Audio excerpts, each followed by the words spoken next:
Another exhibit of how being a wrestling fan in 2024 makes you a loser. Welcome back, guys, to Fog Wrestling. There's your AEW Collision review, 21st of September, all that good stuff, right?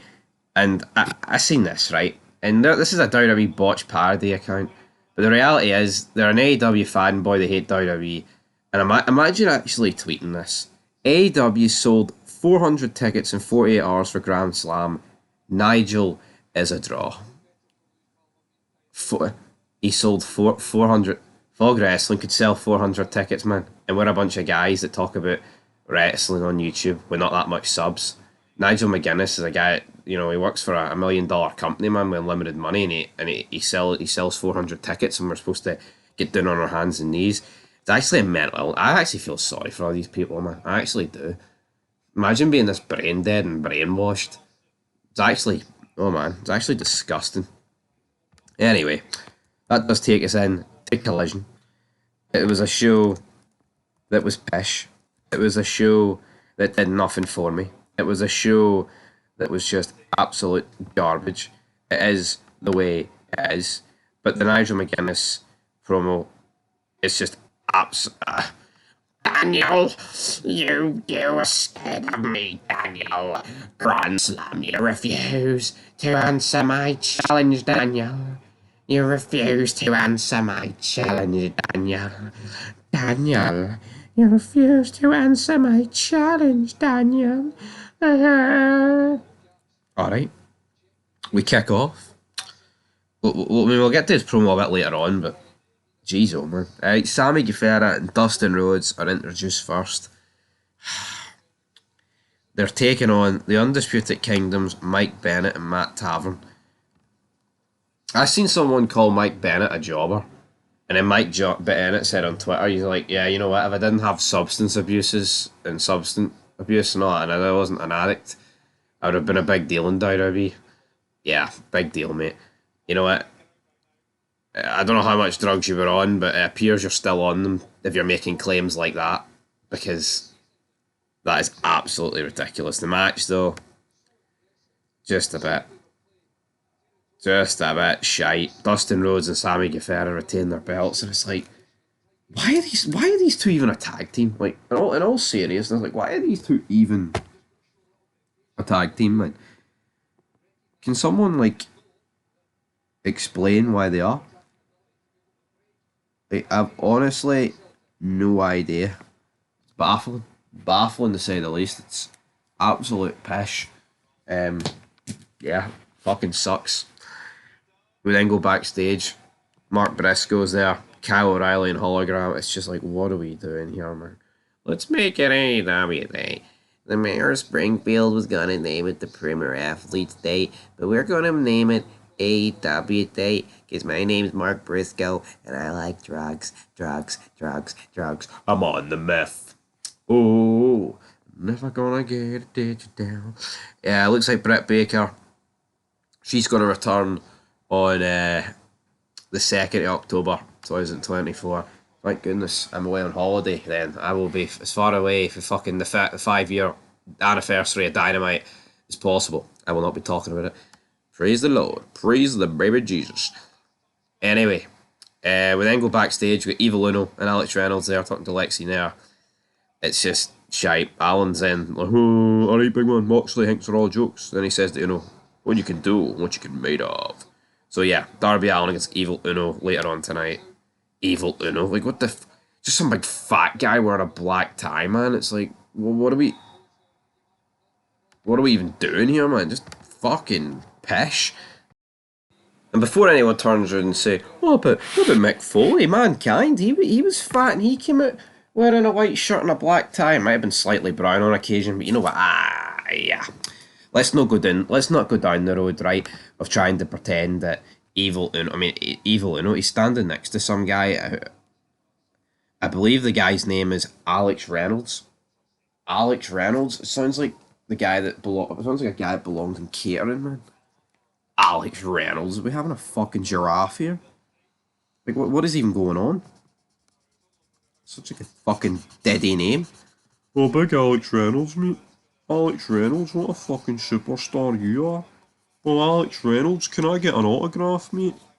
Big Alex Reynolds. He's a fucking daddy, man. Nothing more, nothing less. Mark Briscoe is then out first with Rocky Romero. It's like, oh my god. Hologram and Kyle O'Reilly. Oh, Jesus, Mary Moses. Mark Sterling then talks about the mayor of Springfield. This was just. I can't wait to get back to New York because this town sucks. Oh, brilliant, man. Brilliant. Rare laugh. Rare laugh, isn't it? Absolutely brilliant. Phenomenal feud. You know, absolute shite. Um, Not good, but I mean, honestly, it's just jobbers after jobbers after jobbers after jobbers coming out. So this match was just made on the fly, pretty much. The ROH World Champion Briscoe, Kyle O'Reilly, and Hologram taking on the Premier Athletes. The Premier Athletes, man. I don't even, they are just fucking garbage, but the face team won. No surprise there. We then cut backstage. We got X&M Collection. Oh, Max Caster, we gave you a makeover. Then they whip out the jacket and they said they're on Feel It, the Grand Slam episode of Collision for New York Fashion Week. Like, know what I don't get? These two losers, right, buried Vincent Kennedy McMahon for having them do this gimmick. But because it was in WWE, and because it's like how they got over, even though they're not over, but in their eyes they might think they're over, right? Whatever you want to say, right? Nice people seem to think, or they seem to think, like, you know, I don't get this. It's pathetic using this character of you buried. I mean, any excuse to bury Vince McMahon. Fuck these two. They're two jobbers. It's going absolutely nowhere. Shall we just move on? Shall we just move on? Then Mariah May music hits. How nice to see Mariah May. Makes my day. But of course, she's taking on Lady Frost. And this is one of those diddy, jobber, eliminator matches. Absolute pish. No one cares about these, and rightfully so. Because who the fuck would? Well, eliminator match. But why does every match in AEW featuring a champion and a non-title match have to be an eliminator match? Like, I just don't get it. Seriously, don't get it. Baffling to me, but well. The match begins. Mariah May wins after about 2 minutes. Hits the Storm Zero. 1, 2, 3. Bang bang. Good night. Mariah May is eliminated Lady Frost. The Frost is gathering up, guys. This was cold. The only thing hot about it was Mariah May. Then we go backstage. Well, Nightingale's there. Stokely Hathaway's there. Then Donna Perosa and Taya Valkyrie come in. They offer protection to Yoka.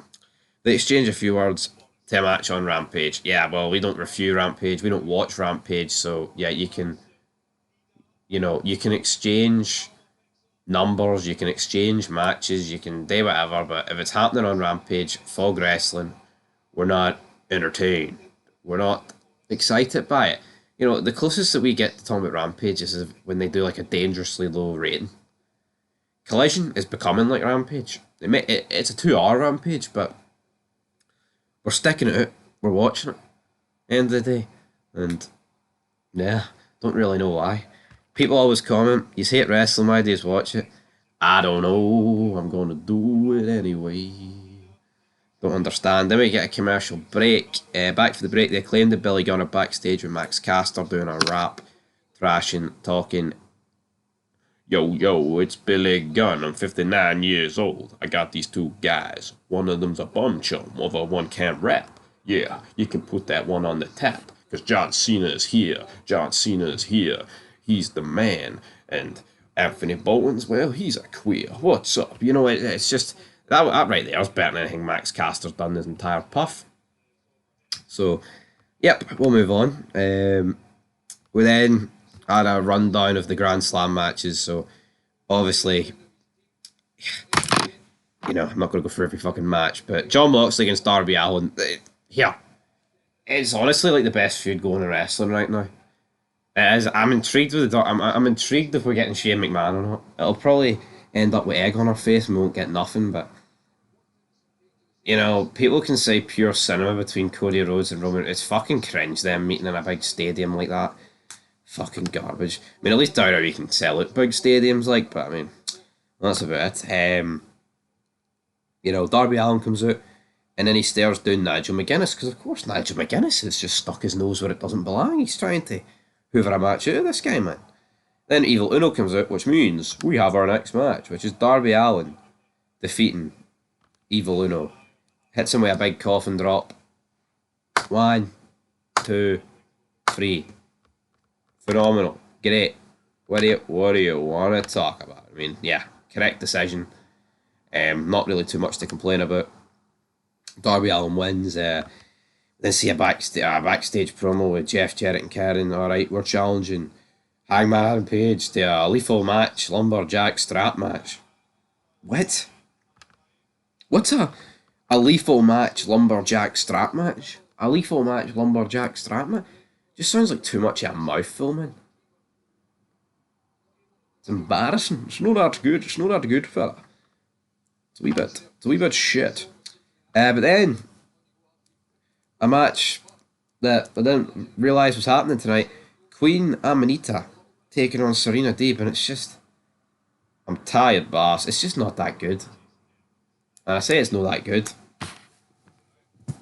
It's absolutely horrific, to say the least. It's really, really, really, really, really pish.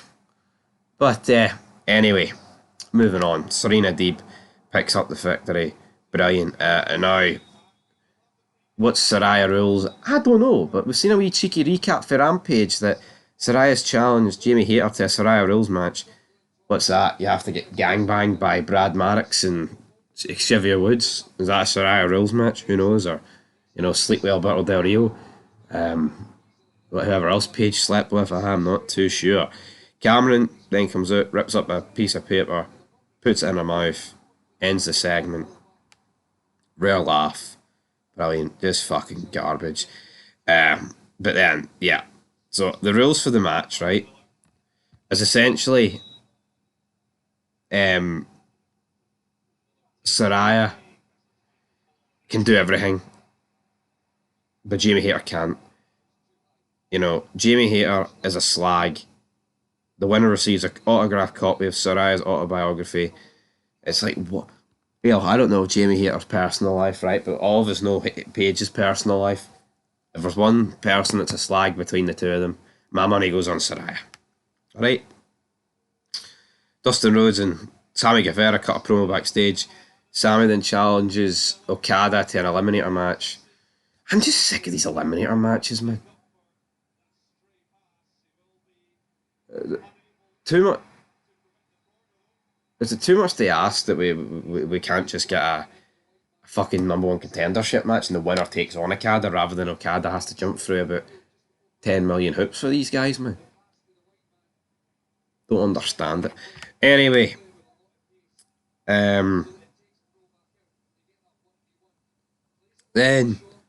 we have Roderick Strong, the Beast Mortos, Rush, and the Grizzled Young Veterans taking on the team of FTR, Hook, and the Outrunners.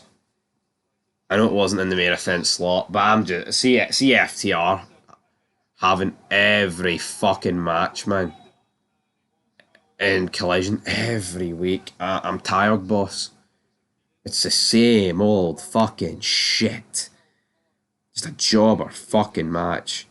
Serena Deeb then challenges Dr. Britt Baker. Brilliant. Out comes Nigel McGuinness. No one gives a fuck about Nigel McGuinness, man.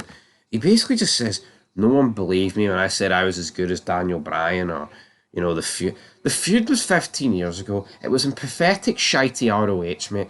This is, what the thing, it's mad, right? The levels between WWE and AEW.